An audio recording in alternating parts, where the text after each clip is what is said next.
listeners, welcome back to Heritage or Hogwash, Classics in the Far Right. Today's episode is the decline and fall of the American Empire. Today, we'll be talking about everyone's favorite topic, the Roman Empire. More specifically, how the far right uses their explanations for the fall of Rome to justify and legitimize any number of their beliefs. In particular, how the far right attempts to overlay the fall of the Roman Empire onto modern-day America. Be warned, this episode will cover topics that include homophobia, xenophobia, racism, and hatred towards immigrants. My name is Libertas, and I'll be leading this episode today alongside my fellow hosts. I'm Asclepius. I'm Hestia. And I'm Hermes. People have been comparing states to Rome since Rome, for a variety of reasons, probably the most prominent of which is legitimacy. Being able to claim yourself as the successor to Rome gives legitimacy and power, as well as the territorial claims that came along with the title. The main example of this is the Holy Roman Empire, an empire in Germany that rose after the fall of Rome, and which claimed to be the successor to Rome. It should be noted that for the majority of its history, the Holy Roman Empire did not even control Rome.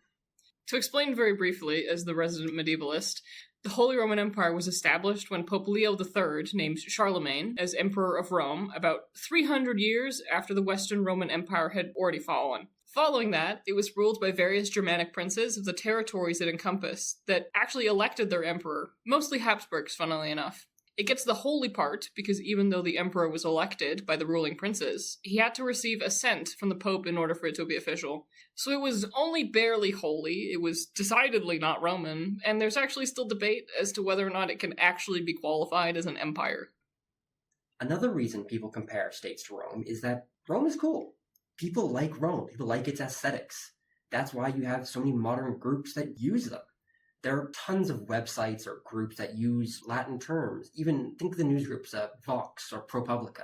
And Roman aesthetics can be seen everywhere, especially in architecture, from the Capitol building to the Smithsonian.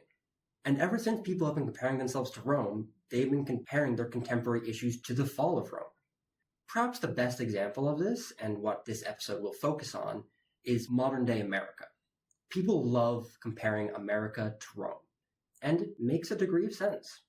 Both countries were the most powerful in their time, economically and militarily. Both had a long history with slavery, both controlled vast areas of territory, and both originated after overthrowing a tyrannical king. Hell, much of the American governing and legal system originated out of the Roman system through the British. Cicero, perhaps the most famous and influential Roman statesman, was one of the authors most read by the founding fathers. So the comparisons are not entirely baseless. But in the modern day, people usually only compare America to Rome directly in one way. They overlay the fall of Rome onto what they see as America's faults today. This idea that Rome fell and that America is failing in the same way today is a common one. You can find hundreds of social media posts and news articles, podcasts that talk about it. It's mentioned on the most popular podcast in the world, the Joe Rogan Experience, and by politicians both in and outside America. And both sides of the political spectrum do it, not just the far right. But how the far right does it is much more insidious. When the far right compares the fall of Rome to America, they have a specific goal in mind. Now, what that goal is often changes, but they always try to put the blame for Rome's collapse on some modern right-wing talking point, be it immigration, or queer people, or taxes, or welfare. Any and all of these can and have been blamed for Rome's fall, and thus for the decline in America. I would like to make it clear, it's not just the fringes or the extreme right that does this. Mainstream politicians and journalists do this as well. Probably the two most prominent examples of which are Tucker Carlson, sadly one of the most influential media personalities in the modern day, and the former Prime Minister of the UK, Boris Johnson, both of whom blamed immigrants for the fall of Rome. Even academia cannot escape this. In 2011, Italian historian Roberto de Mattii cited a contagion of homosexuality as the reason why Rome fell. It's also not a recent phenomenon. Ronald Reagan in the 60s compared the fall of Rome to the contemporary state of America, citing, quote, almost eerie parallels. I feel like it should also be known that the Nazis did the same thing. Not to compare the fall of Rome to America, but rather to place the blame for the fall of Rome on whatever they wanted to. As Julia Hell puts it in her book, The Conquest of Ruins, The Third Reich and the Fall of Rome, quote, Not surprisingly, by the time we get to the imperial theorists and would-be theorists of the Third Reich, the cause of Rome's fall have been reduced to race. It's interesting to hear them blaming the fall of Rome on race when, as we discussed in the first episode, race wasn't really a concept in the time of the Roman Empire. Funny you mentioned Ronald Reagan as being an example of this as a more recent phenomenon, considering he was actually going back to something I said and using the racial science of even earlier figures like Cesare Lombroso, which I mentioned in my episode, who dealt more directly with racial science that was so deeply ingrained in the United States, even well past Reagan. Yeah, it's good that you pointed out how interconnected all these ideas are. So if these ideas are so prevalent, so widespread, then is there any evidence that homosexuality or immigration caused the fall of Rome? Of course not. The quote-unquote fall of Rome was a multi-layered and complex issue that cannot be blamed on just one or two or even a half dozen different reasons. And blaming things like homosexuality or immigration is even more absurd. Rome, from its beginning, was a nation founded on immigration. Even the founding myth of Rome, they knew this. Romulus, the first king, invited men from surrounding villages to join his town. Immigration in Rome was the norm. Rome, almost uniquely in the classical age, allowed new people to become citizens. Trying to blame widespread immigration for Rome's fall is ridiculous, when from its founding, immigration was always present. The same thing goes for homosexuality. The Romans, and the Greeks for that matter, viewed sexuality very differently to us, and had no qualms about men sleeping with other men. And almost every quote-unquote great Roman man likely would have had sex with a man at some point in their life. Even amongst emperors, homosexuality was common. Hadrian, widely regarded as one of the greatest and most successful of the Romans, quite famously had a male lover for most of his life. To be clear, there was some complex prejudice around homosexual activity, but it wasn't about identity and it wasn't about sexuality, because I'm referring to the Greeks, which is my specialty. They didn't really have a concept of sexual identity. Like, you wouldn't have a Greek identifying as gay, for example. Homosexuality was very much an activity that you did with someone. It was a man participating in sex with a man. And that itself wasn't shameful. You get into some more complicated dynamics, though, in particular roles in sexual activity. It wasn't shameful to sleep with a man, but it was shameful to be the bottom, to be reductive.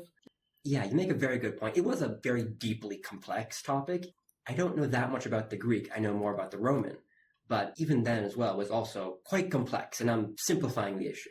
Also, some of the critical sources that right-wing thinkers are quoting as proving that Romans at the time disapproved of homosexuality, or Greeks for that matter, weren't necessarily the popular opinion of their times. Like, yeah, a couple people at the time were saying this, but that doesn't mean it's what society as a whole thought. There were diverse perspectives, and it's important to consider the context as a whole. On the same thread of sources, it should be noted that sources we do have on subjects like homosexuality tend to be quite unreliable.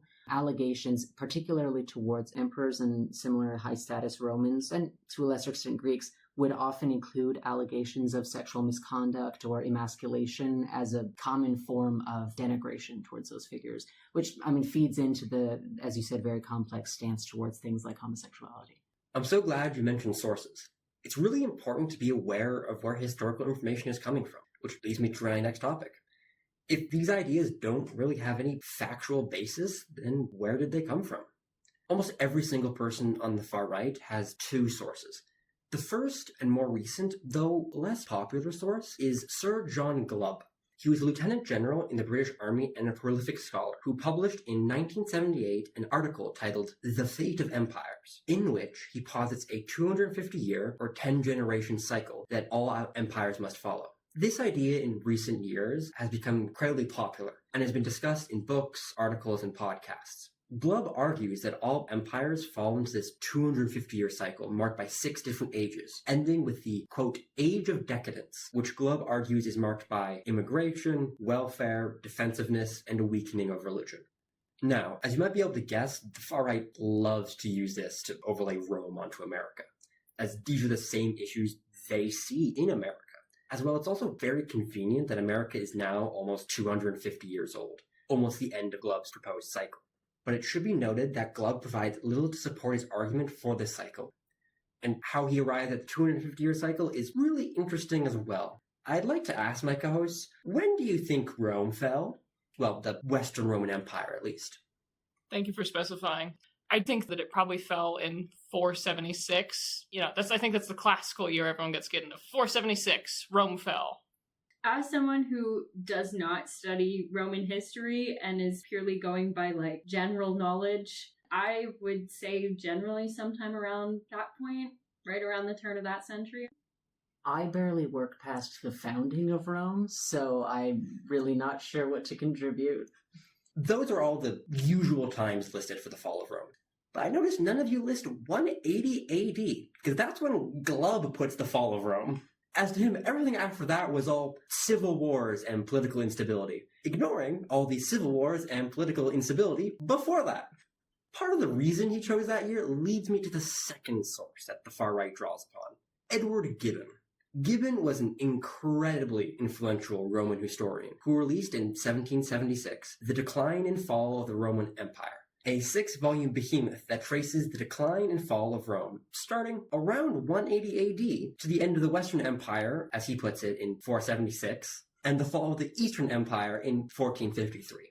The book is, and I really cannot stress this enough, incredibly influential in classical scholarship.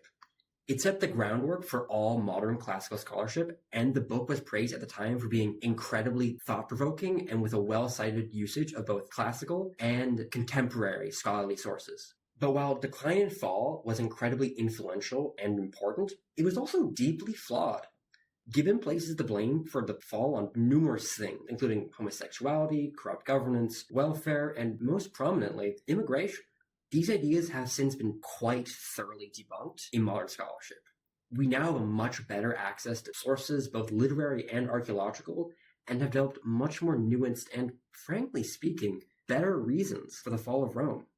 And recently even, the idea that Rome fell has come under increasing scrutiny.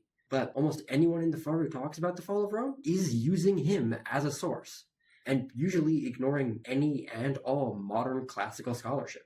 So why did the far right use these sources? Well, there are a few reasons. First of all, is that these sources are old and from quite well-respected authors. It's the same reason why the far right likes the classics so much. It already has a foundation of legitimacy and respect that they can draw upon, while also supporting their arguments to a degree. Secondly, is that these are simply the most popular sources that support their arguments. We've shown previously that the far right is not above cherry-picking sources, and that is exactly what is happening here. Yeah, I think it's a combination of these two factors as well. They're cherry-picking sources that say what they want to believe, and they're also picking them specifically because they are academic sounding and very well venerated. The rhetorical effect that it creates is pretty convincing to people who don't look at it too closely. Yeah, you hit the nail on the head pretty much. They do this because it works. It sounds convincing. I feel like it's also important to note here that while Gibbon is a deeply flawed author and source, the far right also misinterprets Gibbon. Gibbon, while he blames things like immigration, puts arguably the majority of the blame on the rise of the Christian faith. He is quoted as saying, "The clergy successfully preached the doctrine of patience and pusillanimity. The active virtues of society were discouraged, and the last remains of military spirit were buried in the cloister." He also argues that the Roman state spent far too much money on Christian projects as opposed to other projects, mainly the military. So while the far right uses Gibbon when it supports them, they ignore him when he doesn't, because they do not care about getting to the truth or any sense of historical accuracy. They only care about supporting their arguments and gaining support and respect. That's it. So, in summary, the far right uses unreliable and outdated sources and information, and even cherry picks from those few sources that support them, simply because it supports their rhetorical argument. Their goal in comparing America to Rome in this way is to justify their xenophobia and homophobia, and to allow them to seem like they have a historical basis for their beliefs. Thank you so much for joining us on Heritage or Hogwash, a podcast about the intersections between classics and the far right. Officially, this is our final episode, but we've discovered through the course of our research that there's more we'd like to explore. We'd mentioned Gamergate, paganism, Christianity, and a variety of other topics that we'd love to cover if we manage to get the time. Once again, I'm Libertas. I'm Asclepius. I'm Hestia. And I'm Hermes, and thanks for coming with us on this journey. Bye!